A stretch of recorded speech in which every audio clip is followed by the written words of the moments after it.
Hello everyone, मेरा नाम है हिमांशु और आपका स्वागत है आपके अपने channel math magics with Himanshu में।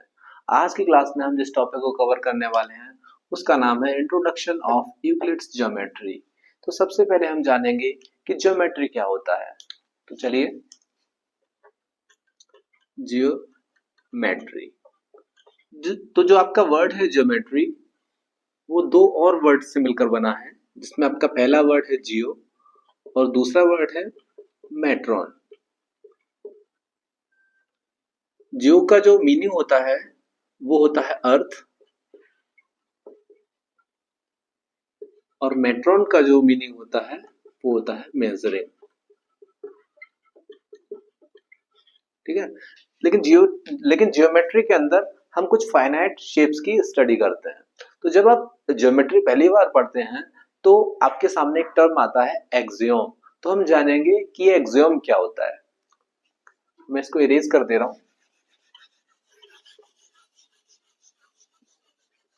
और हेडिंग डालते हैं axiom.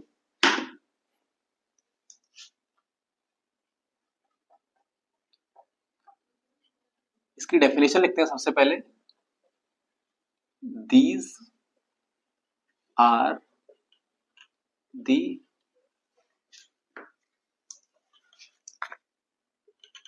Basic facts taken granted without any proof, without any proof, called axiom। ठीक है। तो ये क्या होते हैं, आपके जनरल फैक्ट्स होते हैं जो हम ये मान के चलते हैं ये सही है, हमें इनको प्रूफ करने की जरूरत नहीं है।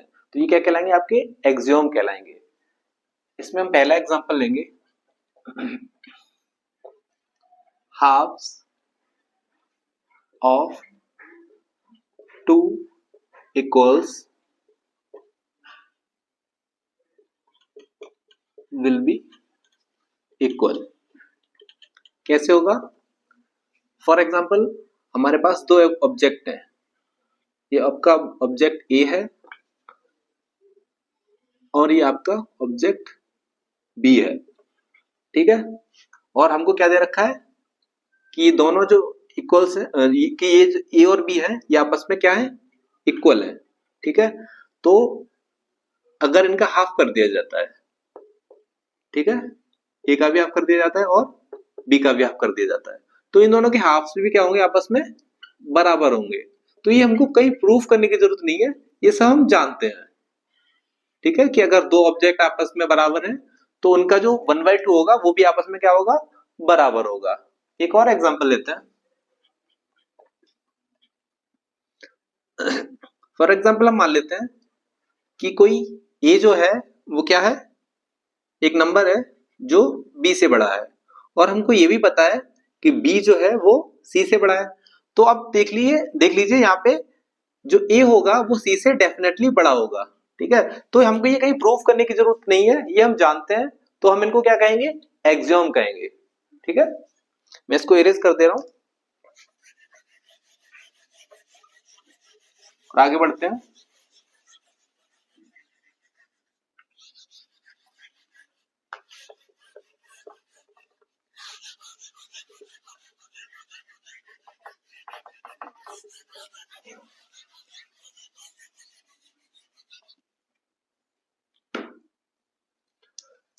अब हम जानेंगे थ्योरम क्या होती है।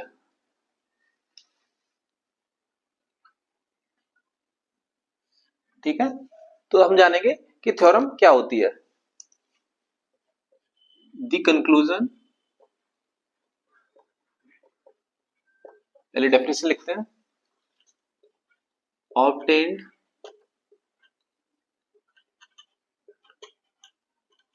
Through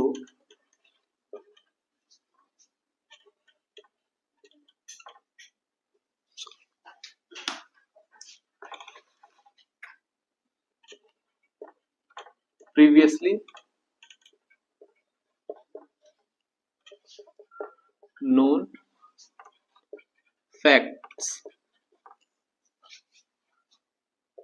are called theorem.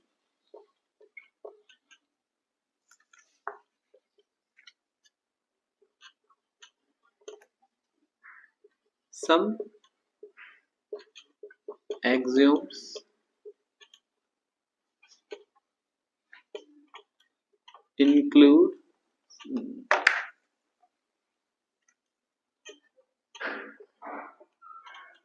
a statement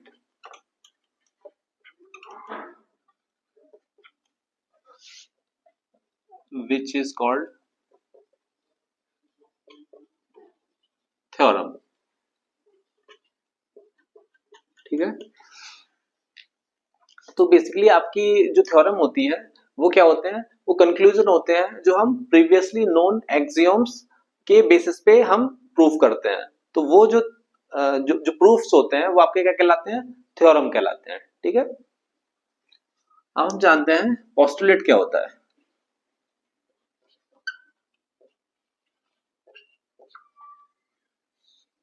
postulates are nothing but एक्सियोम्स, लेकिन जो वर्ड पोस्टुलेट है वो हम ज्योमेट्री में मेनली यूज करते हैं। ठीक है, चलिए इसको इरेज कर देते हैं। अब हम यूक्लिड्स की 5 पोस्टुलेट्स को पढ़ेंगे। तो यहाँ पे हेडिंग डालते हैं 5 पोस्टुलेट्स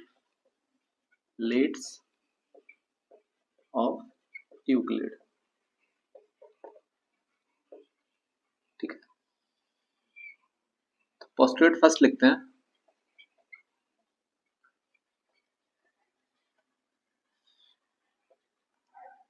है ना, पोस्टुलेट जो फर्स्ट होता है वो आपका ये कहता है a line can be drawn with any 2 points। ठीक है, जैसे ये कोई पॉइंट ए है आपका और यहाँ पे कोई पॉइंट वी है, तो इन दोनों पॉइंट से एक लाइन ड्रॉ की जा सकती है। ठीक है, ये पॉइंट कहीं भी हो सकते हैं, किन्हीं भी 2 पॉइंट से एक लाइन हम ड्रॉ कर सकते हैं। ये आपका P हो गया तो ये Q हो जाएगा। ठीक है, इस तरह से a line can be drawn using any 2 points. ठीक है, तो ये आपका क्या हो गया, पहला पोस्टुलेट हो गया। सेकंड पोस्टुलेट लिखते हैं।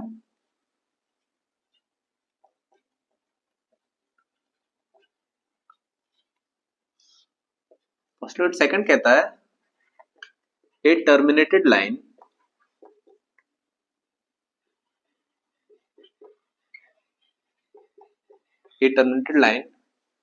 can be extended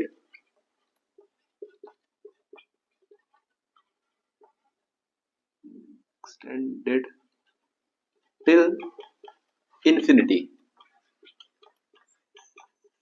ठीक है, कोई भी अगर आपकी टर्मिनेटेड लाइन है, टर्मिनेटेड लाइन मतलब कोई भी लाइन सेगमेंट आप ले लीजिएगा, जैसे ये हो गया आपका R और ये हो गया आपका S। ठीक है, तो इसको कहां तक एक्सपेंड किया जा सकता है, इन्फिनिटी तक। ठीक है, ये इन्फिनिटी तक एक्सटेंड की जा सकती है। ठीक है, तो ये क्या होता है आपका, ये दूसरा पोस्टुलेट होता है। तो मैं इनको इरेज कर दे रहा हूं। अब हम जानेंगे तीसरा, चौथा और पांचवा पोस्टुलेट क्या होता है।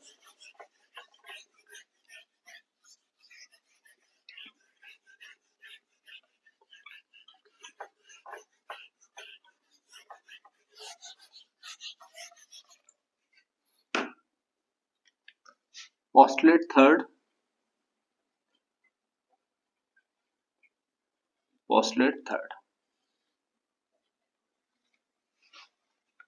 पोस्टुलेट थर्ड कहता है a circle can be drawn using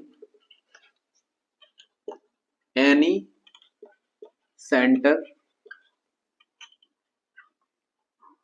and any radius. ठीक है, कि आप किसी भी पॉइंट को सेंटर लेके और किसी भी रेडियस का एक सर्कल ड्रॉ कर सकते हैं।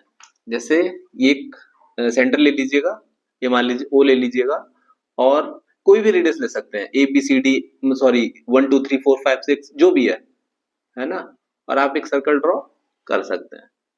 कहीं भी सेंटर ले लीजिएगा ओ डैश, और एक किसी भी रेडियस का एक सर्कल ड्रॉ कर सकते हैं। तो ये आपका क्या होता है, ये आपका थर्ड पोस्टुलेट होता है। ठीक है, इसको मैं इरेज कर दे रहा हूं।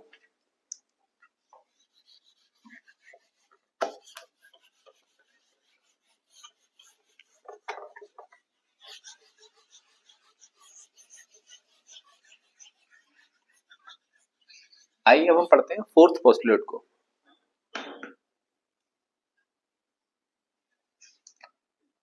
पोस्टुलेट 4,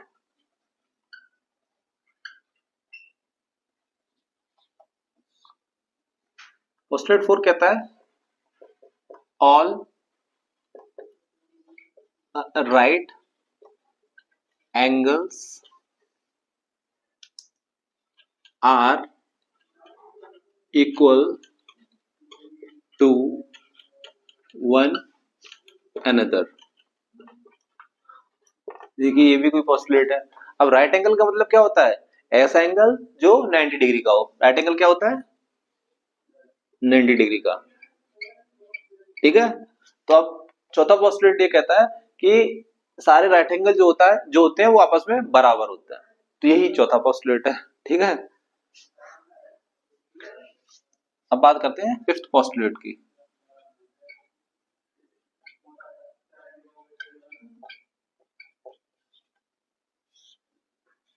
देखो फिफ्थ पोस्टुलेट क्या कहता है आपका, कि मान लीजिए कोई भी दो लाइंस है। ठीक है, जैसे ये आपकी लाइन हो गई पी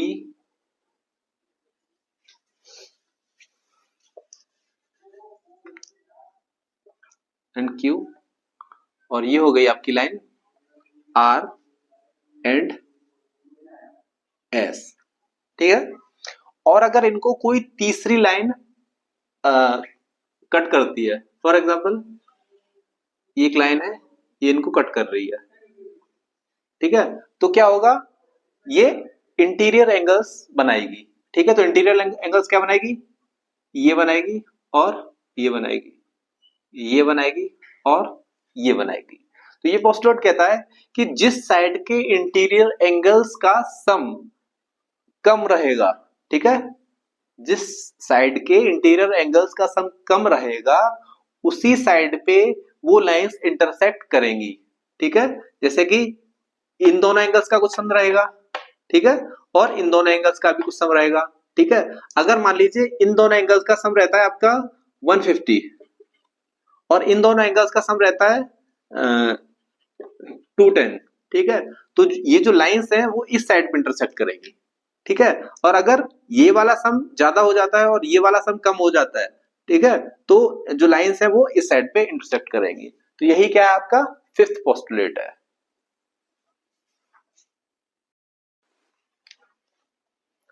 आइए अब हम यूक्लिड्स की एक्सियम को पढ़ेंगे। तो बात करते हैं पहले एक्सियम की।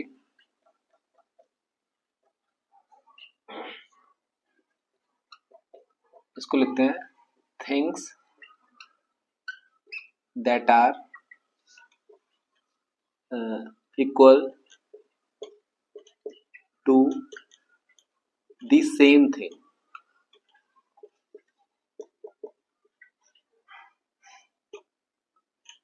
Are equal to each other.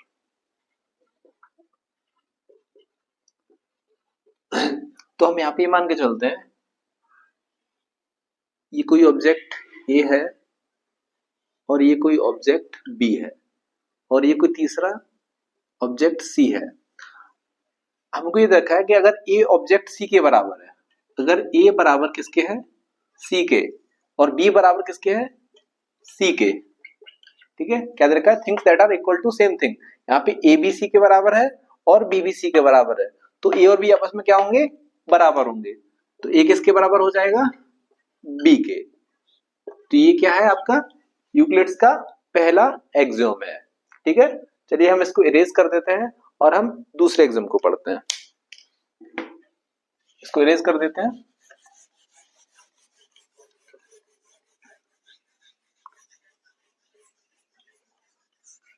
जिसको नोट्स बनाने हुआ करें वो वीडियो को पॉज करके नोट्स बना सकता है।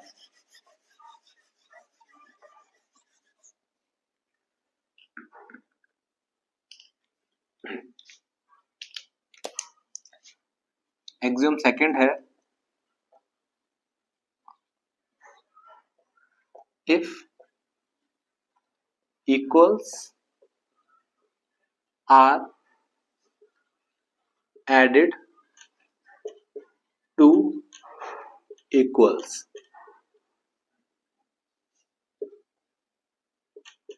then the remaining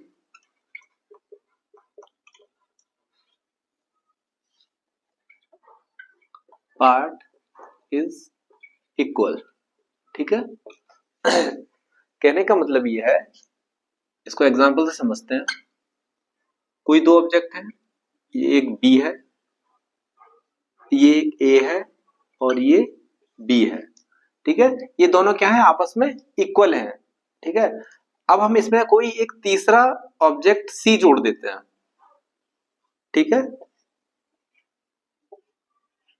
तो जो इनके एडिशन होंगे, है ना, जो ऐड करने के बाद जो आएगा वो दोनों भी आपस में क्या होंगे, इक्वल होंगे। अगर ए इक्वल है बी के और कोई तीसरा इक्वल ऑब्जेक्ट सी इन दोनों से जोड़ दिया जाता है, तो क्या होगा कि इन दोनों का जो एडिशन आएगा वो क्या आएगा, इक्वल आएगा। फॉर एग्जाम्पल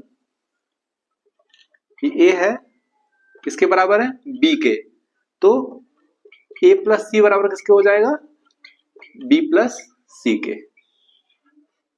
ठीक है, तो ये क्या है आपका यूक्लिड्स का सेकंड एक्सियोम है। ठीक, इसको मैं इरेज कर दे रहा हूं। एक्चुअली इसको मैं पूरा इरेज नहीं करता हूं क्योंकि तीसरा जो एक्सियोम है वो इससे काफी मिलता जुलता है।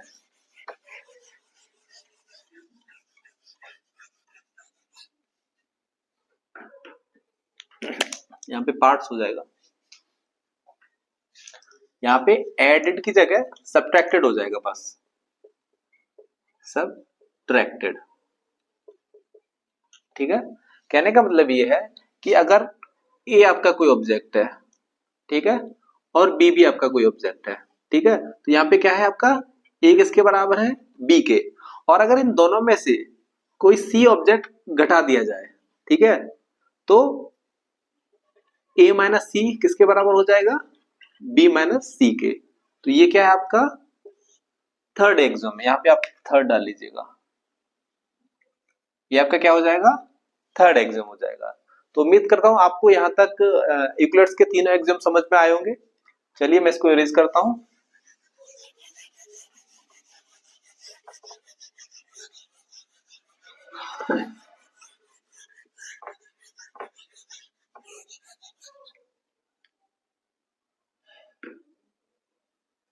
है ना, अब चौथा एक्सियोम लिखते हैं।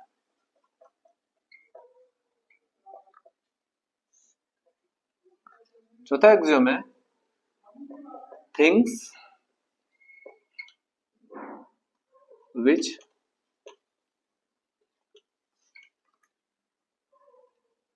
coincides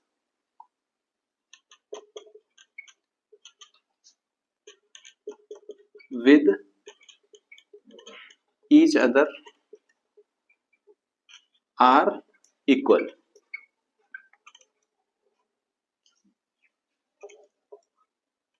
ठीक है, तो कोई भी दो चीजें ऐसी हैं जो एक दूसरे को कोइंसाइड करती है, यानी कि वो एक दूसरे के ऊपर ओवरलैप कर जाती हैं, तो वो क्या हो जाएंगी आपकी, वो आपस में बराबर हो जाएंगी। तो ये क्या है आपका फोर्थ एक्सियोम। क्या कहता है कि कोई मान लीजिए कोई लाइन है ये, ठीक है, ये है ए बी, ठीक है, और दूसरी लाइन है ये है आपकी पी क्यू, ठीक है। अगर ये लाइन पी क्यू इस लाइन ए बी के ऊपर पूरी तरह से ओवरलैप कर जाए तो क्या हो जाएगा, ए बी किसके बराबर हो जाएगा, पी क्यू के, ठीक है। तो ये क्या है आपका एक्सियम फोर्थ, ठीक है। समझ में आ रहा है सबको? इसको मैं इरेज कर दे रहा हूं।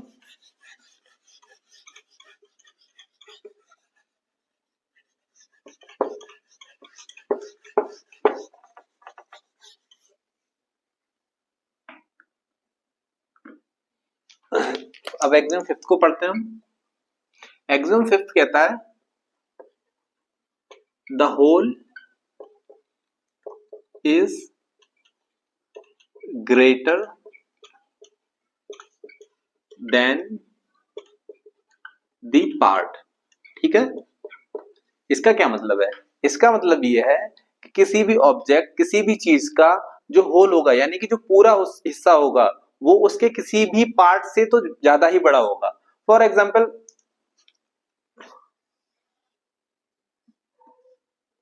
ये कोई ऑब्जेक्ट है, ठीक है, इस ऑब्जेक्ट का नाम दे देता हूं मैं ए डैश, ठीक है।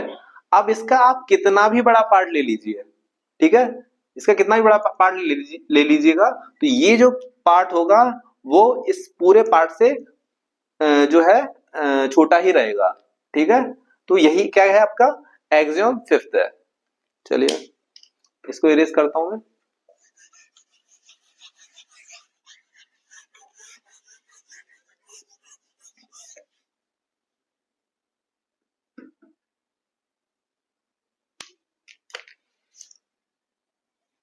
एक्सियम सिक्स्थ हो जाएगा ये। एक्सियम सिक्स कहता है things which are double of the same thing are equal, ठीक है। तो इसका कोई सिंपल सा एग्जांपल ले लेते हैं, ठीक है। ये कोई ऑब्जेक्ट सी है ना, इसका कोई भी डबल ले लेते हैं, वो ए है, और इसका एक और कोई दूसरा पार्ट है वो भी इसका डबल है, वो बी है।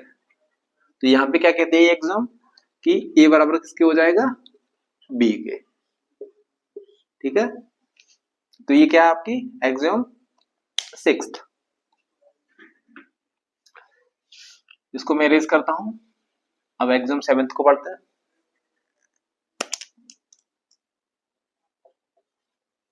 ठीक है। इसमें कुछ नहीं, सेम ही है, इसमें डबल की जगह क्या हो जाएगा, हाफ हो जाएगा, ठीक है।